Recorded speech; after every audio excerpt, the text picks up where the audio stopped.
नमस्कार मित्रों, आप सभी का चैनल पर दिल से स्वागत है। आज हम एक महत्वपूर्ण प्रश्न पर चर्चा करेंगे। अच्छे लोग हमेशा दुखी क्यों रहते हैं, जबकि पापी और पाखंडी लोग मौज उड़ाते हैं? ये एक ऐसा विषय है जिस पर अक्सर विचार किया जाता है। इस बात में कोई संदेह नहीं कि ऐसा होता है, लेकिन इसके पीछे कुछ गहरे कारण हैं। आज हम इन्हीं कारणों को एक धार्मिक कहानी के माध्यम से समझने का प्रयास करेंगे। प्रिय दर्शकों, आज की कहानी बेहद ज्ञानवर्धक और प्रेरणादायक है, इसलिए मैं आपसे निवेदन करता हूं कि आप अपना कुछ समय निकालकर इसे अंत तक ध्यानपूर्वक सुनें। पूरी कहानी सुनने से आपको जीवन के महत्वपूर्ण सबक मिलेंगे जो आपके भविष्य को बेहतर बना सकते हैं। तो चलिए, बिना समय गंवाए इस अद्भुत कहानी की शुरुआत करते हैं। एक छोटे से नगर में कबीर नाम का लड़का रहता था। कबीर दिन रात अपने आसपास के लोगों को देखकर एक सवाल में उलझा रहता। उसने देखा कि जो लोग दूसरों की मदद करते हैं, सच्चाई और ईमानदारी के रास्ते पर चलते हैं, उनके साथ हमेशा कुछ न कुछ बुरा होता है। वहीं जो लोग झूठ, फरेब और छल कपट में लगे रहते हैं, वे अक्सर सुखी और सफल नजर आते हैं। कबीर के मन में यह सवाल बार बार आता, लेकिन इसका उत्तर उसे कहीं नहीं मिल पा रहा था। वह सोचता, आखिर ऐसा क्यों होता है? क्या भगवान सचमुच अच्छे लोगों के साथ अन्याय करते हैं? कुछ ही दिनों बाद नगर में एक प्रसिद्ध विद्वान महंत जी आए। उनके ज्ञान और प्रवचनों की चर्चा पूरे नगर में हो रही थी। कबीर ने सोचा, क्यों न इस सवाल का जवाब महंत जी से प्राप्त किया जाए। अगली सुबह कबीर महंत जी के पास गया। उसने श्रद्धापूर्वक उनके चरणों में प्रणाम किया और कहा, हे गुरुदेव, मेरे मन में एक सवाल है जो मुझे कई दिनों से परेशान कर रहा है। मैं देखता हूं कि जो लोग अच्छे कर्म करते हैं, ईमानदारी से जीवन जीते हैं और दूसरों की मदद करते हैं, उनके जीवन में दुख ही दुख आता है। वहीं जो लोग पाखंडी, झूठे और दूसरों को नुकसान पहुंचाने वाले होते हैं, वे सुख और सफलता में जीते हैं। ऐसा क्यों है? महंत जी ने उसकी बात सुनकर मुस्कुराते हुए कहा, बेटा, दुनिया जैसी दिखती है वैसी है नहीं। इसे समझना आसान नहीं है। ये संसार बहुत बड़ा और जटिल है। इसे जितना समझने की कोशिश करोगे, ये उतना ही उलझता जाएगा। लेकिन मैं तुम्हें एक कहानी सुनाता हूँ, जिससे शायद तुम्हारी उलझन कुछ हद तक सुलझ जाए। एक समय की बात है, एक नगर में एक विधवा स्त्री अपनी 3 छोटी बेटियों के साथ रहती थी। जवानी में ही उसके पति का देहांत हो गया और अपने बच्चों की पूरी जिम्मेदारी उसी पर आ गई। 3 बच्चियों का पालन पोषण करते हुए वह बहुत परेशान रहती थी। अपने बच्चों को अकेला छोड़कर वह कहीं काम भी नहीं कर सकती थी। ऊपर से समाज के ताने उसकी तकलीफों को और बढ़ा देते थे। उस स्त्री के पास कोई सहारा नहीं था। वह अपने पति को याद करते हुए जैसे तैसे अपनी बच्चियों की देखभाल कर रही थी। लगातार चिंताओं ने उसे भीतर से कमजोर कर दिया। बच्चों के भविष्य को लेकर सोचते सोचते वह बीमार पड़ गई। एक दिन ऐसा आया जब उसकी तबीयत इतनी बिगड़ गई कि उसका अंत समय निकट आ गया। मृत्यु के समय यमराज ने अपने सेवक चित्रगुप्त को उस स्त्री के प्राण लेने के लिए भेजा।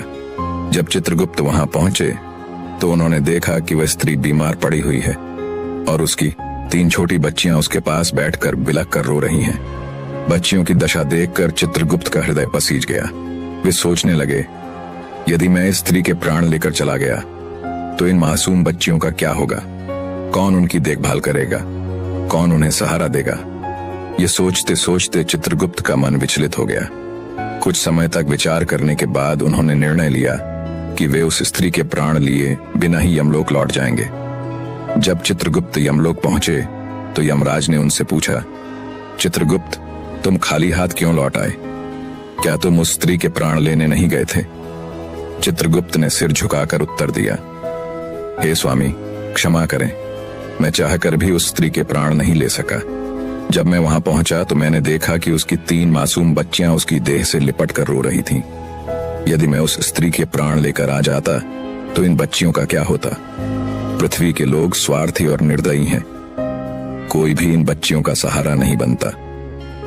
चित्रगुप्त ने अपनी बात जारी रखते हुए कहा, हे यमराज, मेरी आपसे प्रार्थना है कि उस विधवा स्त्री को कुछ समय के लिए जीवन दान दें, ताकि वह अपनी बच्चियों का पालन पोषण कर सके और उन्हें आत्मनिर्भर बना सके।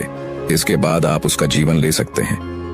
चित्रगुप्त की ऐसी बातें सुनकर यमराज ने कहा, हे चित्रगुप्त, इस संसार के सभी प्राणियों की मृत्यु निश्चित समय पर ही होती है। न कोई किसी की आयु घटा सकता है और न कोई बढ़ा सकता है। न तुम किसी को जीवन दे सकते हो और न ही समय से पहले किसी के प्राण ले सकते हो। जो भाग्य में लिखा होता है वही उचित समय पर होता है। तुमने सृष्टि के नियमों का उल्लंघन किया है, जो एक गंभीर अपराध है। इसके लिए तुम्हें दंड अवश्य भोगना पड़ेगा। यह सुनकर चित्रगुप्त ने हाथ जोड़कर यमराज से पूछा, हे प्रभु, मेरा अपराध क्षमा करें, किंतु मेरा उद्धार कब और कैसे होगा? यमराज ने गंभीर स्वर में कहा, तुम्हें अब पृथ्वी लोक पर मनुष्य रूप में जन्म लेना होगा और अपने इस अपराध का दंड भोगना होगा। वहां जाकर जब तुम 3 बार अपनी मूर्खता पर खिलखिलाकर हंस लोगे, तभी तुम्हारा उद्धार होगा। इतना कहकर यमराज ने चित्रगुप्त को पृथ्वी पर धकेल दिया। चित्रगुप्त ने खुद को धरती पर नग्न अवस्था में पाया। मृत्यु लोक के नियमों के अनुसार जब कोई मनुष्य जन्म लेता है तो वह वस्त्र विहीन होता है।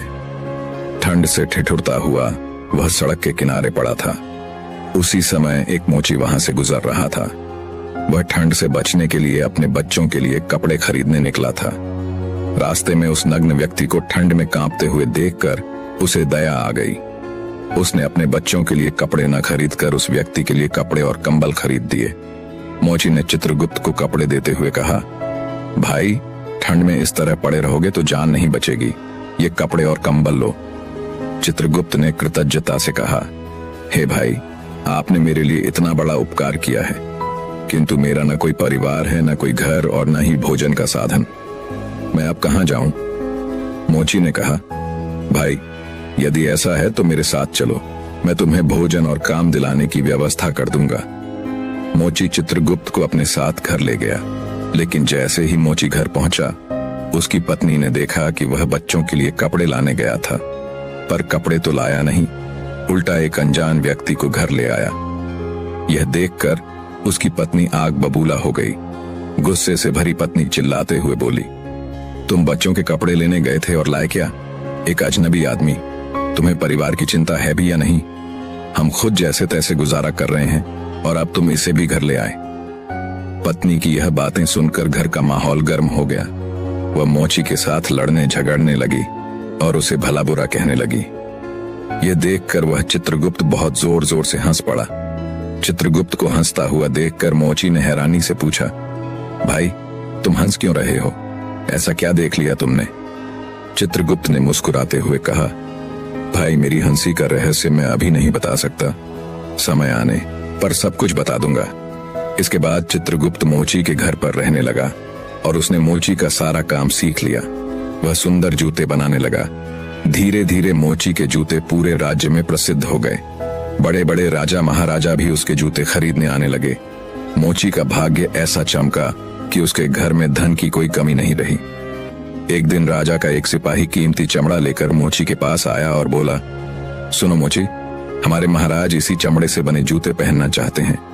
ये चमड़ा बहुत अनमोल है, ध्यान रहे कि इससे बेहतरीन जूते बनाओ, ये खराब नहीं होना चाहिए। सैनिक चमड़ा देकर चला गया। मोची ने चित्रगुप्त को समझाया, देखो, ये महाराज के जूते हैं, इसमें कोई गलती मत करना, इस चमड़े से जूते ही बनाना। अगर चप्पल बना दी तो राजा बहुत नाराज हो जाएंगे और हमें कठोर सजा मिलेगी। मोची के बार बार समझाने के बावजूद चित्रगुप्त ने जानबूझकर उस चमड़े की चप्पल बना दी। जब मोची ने चप्पल देखी तो उसकी सांसें फूलने लगीं। वह चित्रगुप्त पर चिल्लाया, तूने क्या कर दिया? मैंने तुझसे बार बार कहा था कि जूते बनाने हैं, लेकिन तूने चप्पल बना दी। अब राजा हमें नहीं छोड़ेगा, हमारा पूरा परिवार मारा जाएगा। मोची का गुस्सा देखकर चित्रगुप्त खिलखिलाकर हंसने लगा। यह देखकर मोची गुस्से से बोला, अरे मूर्ख आदमी, सारा काम बिगाड़कर अब हंस रहा है। चित्रगुप्त ने शांत स्वर में कहा, देखो, राजा का सिपाही जूते लेने आ रहा है। यह सुनते ही मोची के होश उड़ गए। उसने डरते डरते देखा कि सैनिक पास आ रहा था। मोची के हाथ पैर कांपने लगे। जैसे ही सैनिक पास आया, उसने कहा, हे मोची, कल मैं जो चमड़ा देकर गया था उससे जूते मत बनाना। महाराज का देहांत हो गया है। यहाँ की परंपरा है कि अंतिम क्रिया में मरने वाले को चमड़े की चप्पल पहनाई जाती है, इसलिए चप्पल बना देना। सैनिक की यह बात सुनकर मोची को ऐसा लगा जैसे मरे हुए शरीर में प्राण लौट आए हों। उसके हाथ से डंडा छूटकर जमीन पर गिर पड़ा। उसने चित्रगुप्त के पैर पकड़ लिए और माफी मांगते हुए कहा, भाई तुमने मेरी जान बचा ली, मुझे माफ कर दो। चित्रगुप्त मोची की इस हरकत को देखकर जोर जोर से हंस रहा था। मोची ने पूछा, हे भाई अब तुम क्यों हंस रहे हो? चित्रगुप्त मुस्कुराते हुए बोले, मोची भाई समय आने पर मैं तुम्हें अपनी हंसी का कारण अवश्य बताऊंगा। अगले दिन मोची की दुकान पर 3 नौजवान लड़कियां एक बुढ़िया के साथ आईं। वे तीनों लड़कियां अपनी शादी के लिए जूते का नाप देने आई थीं। चित्रगुप्त ने लड़कियों को देखते ही पहचान लिया। उन्होंने मन ही मन सोचा, यह वही लड़कियां हैं जिनकी मां के प्राण मैंने उस समय नहीं लिए थे, उसी कारण मैं यहां सजा भोग रहा हूं। लेकिन ये तो अब जवान हो चुकी हैं और सुंदर भी हैं, किसी अच्छे घराने से लग रही हैं। तभी चित्रगुप्त ने बुढ़िया से पूछा, हे माता, ये तीनों कन्याएं कौन हैं? बुढ़िया बोली, बेटा इनकी मां बचपन में ही चल बसी थी। इनके पास कोई सहारा नहीं था तो मैंने इन्हें अपने पास रख लिया। मेरे पास करोड़ों की दौलत है, लेकिन दुर्भाग्य से मेरा कोई अपना नहीं है, इसलिए मैंने इन्हें पढ़ाया लिखाया और अब इनकी शादी ऊंचे घरानों में करने जा रही हूं। यह सुनकर चित्रगुप्त सोचने लगे, परमात्मा जो करता है अच्छा ही करता है। यदि उस समय इनकी मां नहीं मरी होती तो ये तीनों गरीबी और भूखमरी में अपना जीवन बिताती। लेकिन आज ये बुढ़िया इन्हें करोड़पति बना चुकी है और इनकी शादी भी बड़े घरों में होने जा रही है। सच में भगवान की योजना मनुष्य से कहीं बेहतर होती है। यह सोचकर चित्रगुप्त अपनी तीसरी मूर्खता पर जोर जोर से हंसने लगे। मोची ने पूछा, हे भाई अब तुम किस लिए हंस रहे हो? कृपया अपनी हंसी का रहस्य बताओ। चित्रगुप्त ने कहा, हे भाई मैं तुम्हें अपनी हंसी का कारण बताता हूं। मैं चित्रगुप्त हूं। जब ये तीनों लड़कियां छोटी थीं तो इनकी मां की मृत्यु निकट आ गई थी, लेकिन इन मासूम बच्चियों पर दया कर मैंने उनकी मां के प्राण नहीं लिए। इसी कारण यमराज ने मुझे श्राप देकर धरती पर भेज दिया। मैं निर्वस्त्र सड़क किनारे पड़ा था, तब तुमने मुझे अपने घर बुलाया। घर पहुंचने पर तुम्हारी पत्नी ने तुम्हें खूब डांटा। वह इस बात पर नाराज थी कि तुमने अपने बच्चों के कपड़ों के पैसों से मेरे लिए कंबल और कपड़े खरीद दिए। तब मैंने पहली बार तुम्हारी पत्नी की मूर्खता पर हंसी की थी। वह उन पैसों के खोने पर दुखी हो रही थी, लेकिन उसे यह समझ नहीं आया कि हमारी मदद से तुम्हारे घर की किस्मत बदलने वाली है। दूसरी बार मुझे हंसी तुम्हारी मूर्खता को देखकर आई, जब तुम मुझे राजा के लिए जूतों की जगह चप्पल बनाने के लिए डांट रहे थे। तुम केवल राजा के जूतों की चिंता कर रहे थे, लेकिन तुम्हें यह पता नहीं था कि राजा के साथ क्या घटना घट गई थी। पूरे नगर को पता चल गया था कि राजा की मृत्यु हो चुकी है, लेकिन तुम्हारा ध्यान केवल राजा के जूतों पर था। बस हम वही देखकर हंस पड़े जो हमारे सामने होता है, पर हम उन घटनाओं को नहीं देख पाते जो भविष्य में होने वाली होती हैं। परमात्मा कई बार हमारे साथ ऐसी घटनाएं करते हैं जो पहली नजर में बुरी लगती हैं, परंतु उनका परिणाम हमारे लिए अच्छा होता है। मनुष्य को बुरा देखकर अक्सर परमात्मा को दोष देना स्वाभाविक लगता है, लेकिन हम उस अच्छाई को नहीं देख पाते जो भविष्य में हमारे साथ होने वाली होती है। कई बार हमारे साथ अच्छा होता है, लेकिन भविष्य में उसका बुरा परिणाम भी हो सकता है। हर घटना के साथ अच्छा और बुरा दोनों परिणाम जुड़े होते हैं। हमें हर परिस्थिति को समय की होनी मानकर स्वीकार करना चाहिए। ईश्वर जो भी करते हैं उसके पीछे उनकी भलाई की योजना छिपी होती है। प्रिय दर्शकों, अब हम आपको बताते हैं कि अच्छे लोग अक्सर दुखी क्यों रहते हैं। दोस्तों, अच्छे लोगों के साथ बुरा इसीलिए होता है क्योंकि उनके जीवन में बाद में कुछ बड़ा और अच्छा होने वाला होता है। वही जब मनुष्य के साथ बुरा होता है तो वह ईश्वर की शरण में जाता है, ईश्वर का नाम स्मरण करता है, जिससे उसके सारे पाप और दोष मिटने लगते हैं।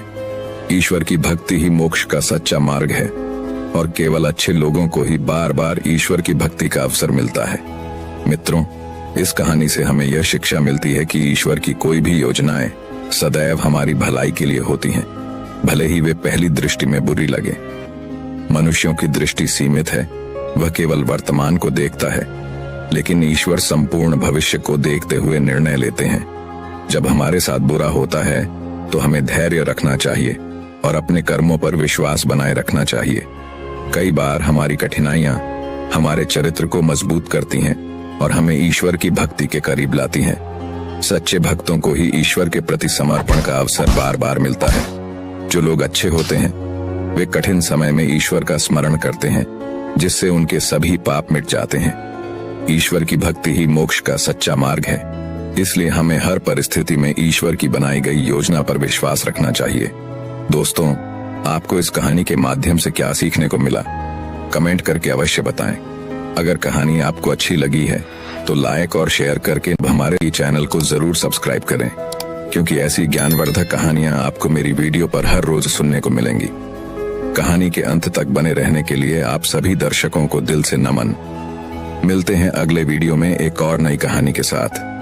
तब तक के लिए धन्यवाद। आपको ये वीडियो काफी अच्छी लगी होगी और आपके लिए हम ऐसी और वीडियो क्रिएट करते रहेंगे। आप इस वीडियो को लाइक कीजिए, कमेंट कीजिए और इस चैनल को सब्सक्राइब करना ना भूलें और बेल आइकन जरूर प्रेस करें।